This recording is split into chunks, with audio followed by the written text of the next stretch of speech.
And so it begins as they switch on the Christmas lights and out come the decorations in the hopes of turning our shopping centres, towns and malls into a festive winter wonderland full of hope, magic and enchantment. Ah, yeah, right. All it really does is highlight how fucking miserable everyone is, as feet are trampled on and looks of cold despise pass between strangers, as shopping cart rage is at an all-time high in the season of goodwill to all men. With the media building the festive presents since the summer, with little reminders and subtle advertising. In fact, one of our supermarket chains tried doing a summer grotto in August to let people know there was 16 weeks to Christmas. Big mistake! As I remember, some conscientious citizens took it upon themselves and formed a mob before going on to perform a public service, as they subsequently lynched the elves and rammed a carol jingling iPod docking station up Santa's arse, before leaving them all hanging from the food court and torching the grotto to the ground. But strangely, the media painted it as a bad thing, a tragic day and a wasteful loss of life instead of the selfless act that it was. But what really fucks me off big time is how the media is trying to dictate how much you spend on friends and family members. Oh yes, buy your brother the latest top-of-the-range computer from Dell for only £600. Fuck off! He'll have a £10 DVD and fucking like it, and be fucking grateful I thought to buy him anything at all. I refuse to be manipulated into debt, or guilted into spending a fucking fortune and made to feel like a tight bastard, so some greedy, faceless corporations can secure a profit margin. Bollocks to 'em, like the Beatles sang. Money can't buy me love. Can't buy me love. It starts as you enter the store and get maced by some prick on the perfume counter, as he grins and says, "Eau de toilette." You fucking what? Eau de toilet? So not only has the cunt blinded me and left me gagging for breath, he left me stinking like a fresh crapper. He might as well have kicked me in the bollocks on the way down when I collapsed, grasping at my eyes and throat. Of course, by the time I'd finished retching, wiped the tears from my eyes and got my breath back, a huge argument ensued. I mean, back me up here. A scent suggests subtlety, like a scent on the breeze or a slight whiff in the air. But when some cunt maces you, or someone obliviously overdoes it to the point where it burns the back of your throat and eyes, it's a stink, and it's a stench, and it's just plain unpleasant. If the guy had apologised for his transgression, it wouldn't have gone any further. We could have gone our separate ways, problem resolved, no hard feelings. But no, he just had to stand there with his hands on his hips, throw back his head and laugh as he told me I was being ridiculous. Probably store policy to never admit wrongdoing, so to avoid lawsuits. Not a good stance to take to a pissed off guy in the midst of Christmas shopping rage and severe bar humbuggery. His laughter soon turned to tears as I quickly laid him out and performed a colonic irrigation with a can of squirty cream from my grocery bag and cream-pied the bastard. And although it resulted in a chase with security and a county court injunction, I think it was a point well made. You'll think twice before macing any other poor bastard as they enter the store in future.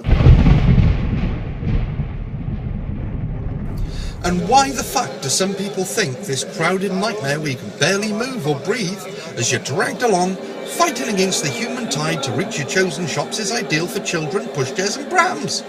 I mean, I'm an adult and I find it overwhelming and intimidating. But add screaming kids to the mix and my head is ready to melt down.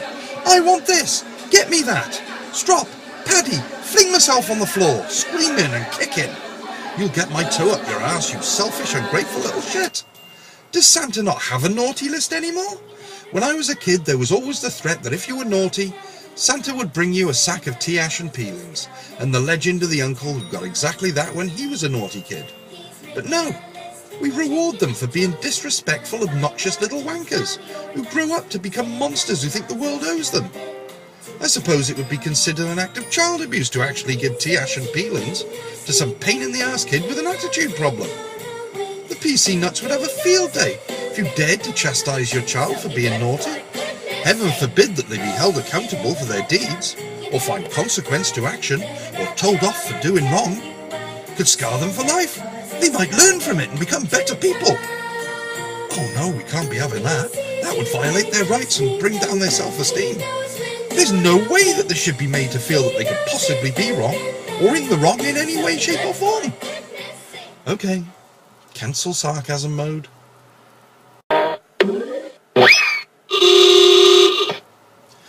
But I digress, that's another topic for another day.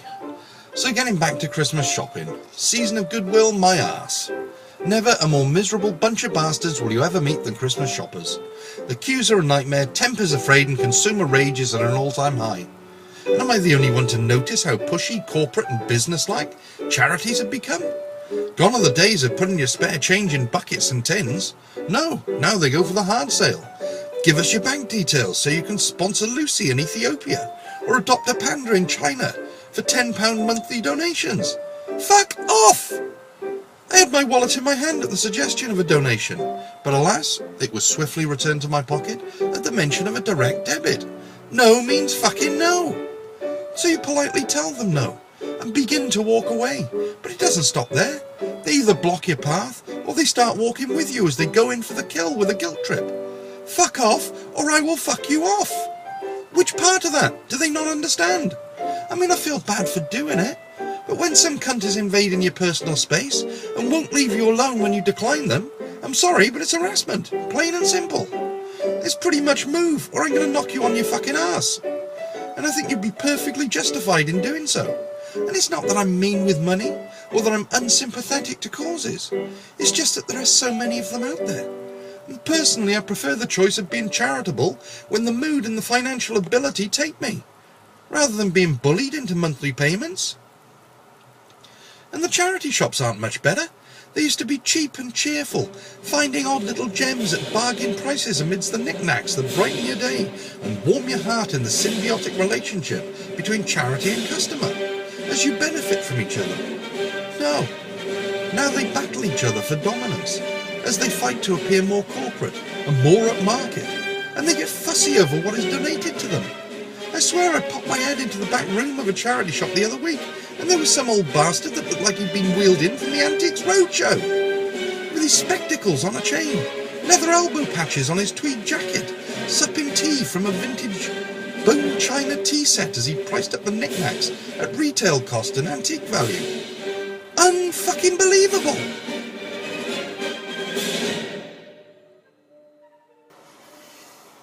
Admittedly, online shopping does help some way toward taking some of the burden and pressure from Christmas shopping, but it can also become habit-forming and make you decidedly antisocial. Because despite the misery of traipsing around in the cold and fighting the need to pull some inconsiderate prick's scrotum over his head as you wedge his plums up his nose, it's still good to feel that human contact. If nothing else, it confirms that you're alive. And despite my bitching and moaning, I, like everyone else, will be doing exactly the same thing next year. Suiting up for the cold, rage-filled Christmas shopping and bitching and moaning about it. But fuck it, it's my right to do so. Mr. McGee, don't make me angry. You wouldn't like me when I'm angry. And of course, when the shopping is over, there comes the joys of giving and receiving gifts on the big day. The joys of grinning like a big feckin' idiot as someone gives you something that you know in your heart of hearts will either break when it hits the bottom of the trash can, or will be donated to a charity shop in the new year. Trying desperately to maintain a false, happy, grateful grin that begins to resemble a grimace as you thank them through gritted teeth, while your mind divides between not wanting to hurt their feelings and wondering why they fucking bothered, and do they even know you? But even worse than that are friends that consider donating money to a charity in your name as a gift to you. What the fuck? How do you even respond to that? If you really couldn't be bothered to buy me anything, you should have just stuck some money in a fucking card and have done with it.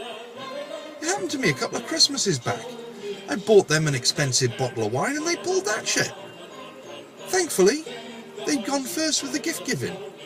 So I pretended to be touched by the gesture, quickly ran up the stairs, got a Christmas card out of my bedroom drawer, scribbled "Thanks for the tenner, peeps" with my left hand, and promptly wiped my ass with it before stuffing it in an envelope and giving it to them, explaining that my gift was in the same vein and I'd given some homeless guy £10 and told him it was from them. Strange enough, I never saw them again, but the look on their face was priceless. It told me that they felt exactly the same way as I did about receiving such a gift. Hopefully they will have learned a valuable lesson from the experience, which simply put, is you don't pull that shit with friends or offence will be taken. Well, I think that's me done for now, so in typical Fritz tradition, I bid you happy fucking Christmas, and bollocks to you in the new year.